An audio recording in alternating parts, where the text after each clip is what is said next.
Welcome, darlings, to Morning Joan. I'm your host, Joan, and we're kicking off today's show with a juicy one.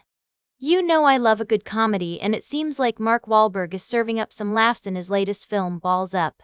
Now, I know what you're thinking, Mark Wahlberg in a comedy? But trust me, sweethearts, he's got the chops for it. This movie is all about two ad men who get into a wild misadventure during the World Cup. They're trying to sell their revolutionary new condom, but things quickly go off the rails when they seduce a cabinet minister and trigger a relapse from his 9 years of sobriety. I mean, can you imagine? It's like something out of a crazy dream. The film has been getting some rave reviews, with many praising Wahlberg's chemistry with his co-star Paul Walter Hauser. And let's not forget the rest of the talented cast, including Molly Shannon and Sacha Baron Cohen. I'm told it's a bit of a raunchy free-for-all, but hey, who doesn't love a good laugh? Now, I have to say, I'm a little disappointed that this film didn't get a theatrical release. It sounds like the kind of movie that would kill it at the box office, especially with football fans looking for a light-hearted escape from the drama of the World Cup. But alas, it's available now on Prime Video, so you can still get your fix. Comedy films are getting harder to make these days, what with everyone's tastes being all over the place.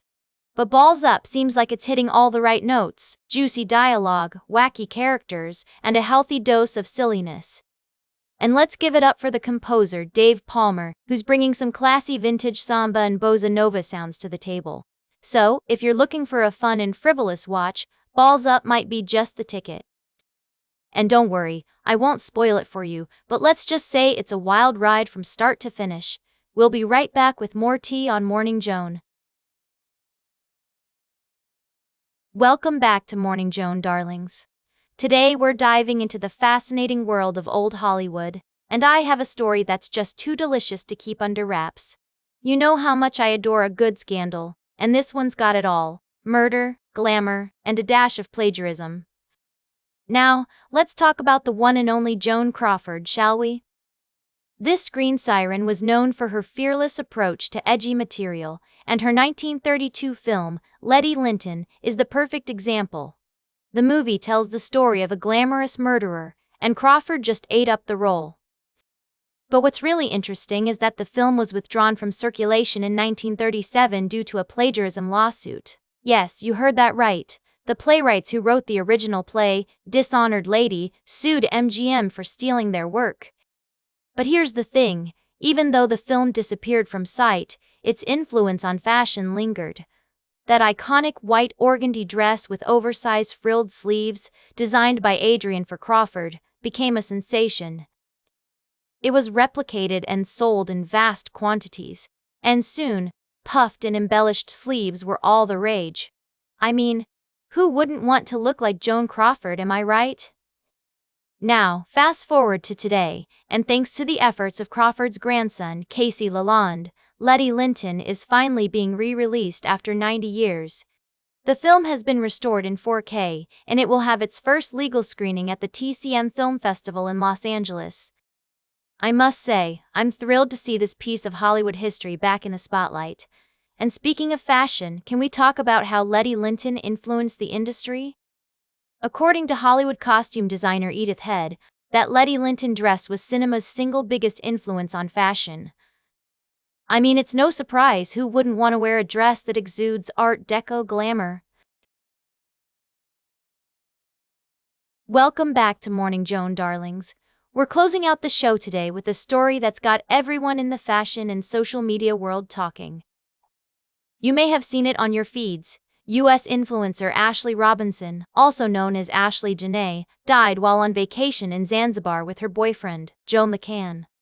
Now, I know what you're thinking, another tragic story about a young life cut short.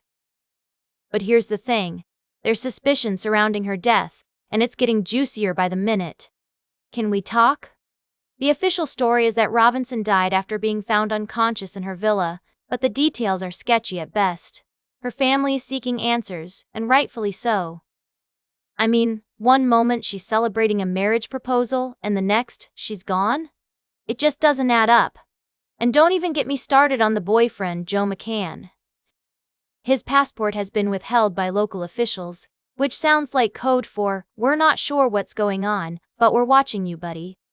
Now, I'm not one to spread rumors or speculate about someone's personal life, but come on. The fact that McCann didn't reach out to Robinson's family after her death, and only contacted them 11 hours after the incident with a vague message saying she was okay? That's just fishy. And what about the hotel's role in all this? They're cooperating with authorities, but it seems like they're not being entirely transparent. Oh, grow up! I know some of you are thinking, "Joan, why are you being so dramatic?" But let me tell you, this story has all the makings of a scandal. We've got a young, beautiful influencer dead under mysterious circumstances, a boyfriend with a questionable alibi, and a hotel that might be covering something up. It's like a real-life soap opera, people. Trust me on this, we'll be keeping an eye on this story as it develops. In the meantime, let's all take a moment to appreciate the life of Ashley Robinson, who by all accounts was a bright and vibrant young woman with a passion for fashion and living her best life. That's all for today's Morning Joan. Remember to like, share, and subscribe, and until next time, stay fabulous.